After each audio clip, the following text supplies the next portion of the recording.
Diary entry number 9, Darkness in Salem. I never believed in curses or haunted towns.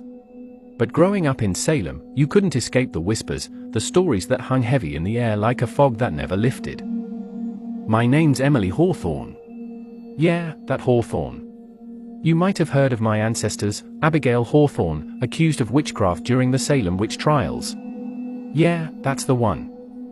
Now, I'm not saying my family's cursed or anything, but strange things happen in Salem. Ever since I was a kid, I've seen things, shadows moving where they shouldn't, whispers in the dead of night that sent shivers down my spine. Folks in Salem, we've all got our stories.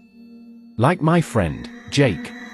His great-great-great-granddaddy was one of the accusers, the folks who pointed fingers and sealed innocent people's fates. Jake's always been a bit off, like he's carrying the weight of his ancestors' guilt on his shoulders. Then there's Liz, the Blackwood girl. Her family's been here just as long as mine, and she's always been obsessed with digging up Salem's past. But the more she digs, the more she uncovers, the crazier she gets. I swear, sometimes I hear her talking to herself, like she's communing with ghosts or something. But things really started getting weird when Liz went missing. Vanished without a trace, like she'd been swallowed up by the darkness that hangs over this town like a curse. And that's when the nightmares started. Every night, I'd dream of Abigail Hawthorne, my ancestor. She'd stare at me with those haunted eyes, her voice a whisper in the darkness, calling out for justice. I tried to shake it off, but the dreams just got worse, like Abigail was trying to tell me something. I knew I had to do something, had to uncover the truth buried beneath centuries of lies and superstition. So, I started digging, following the breadcrumbs left behind by those who came before me. And what I found, it shook me to my core. See, Liz had come across some very important information in her research about Jake and his family, right before she went missing. His great-great-great-granddaddy wasn't just one of the accusers, but he was one of the executioners. As a matter of fact, he was the one who had set my and Liz's ancestors ablaze. Turns out, there was something evil lurking in Salem, something that had been waiting for the right moment to strike. And that thing was Jake. He had been following in his great-great-great-grandfather's footsteps, and kept a very watchful eye on the descendants of the accused witches who had burned at the stake. Liz got too close, and that's why she went missing. That's why I was seeing Abigail in my dreams. She was trying to warn me. I knew that I had to do something, but what?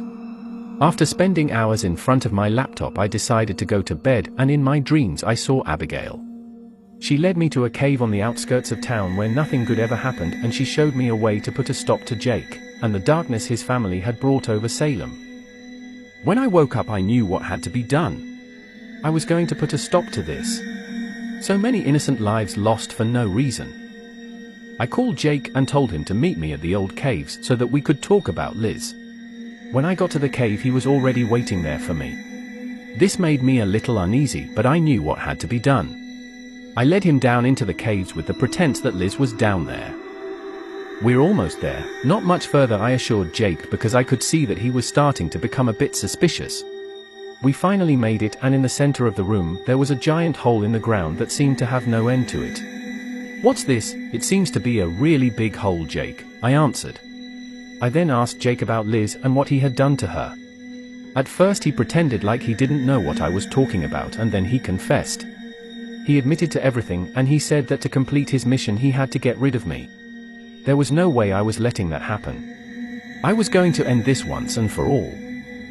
He grabbed me and tried to push me down into the hole, but one thing Jake forgot was that I took self-defense classes, and knew exactly what to do when I got attacked.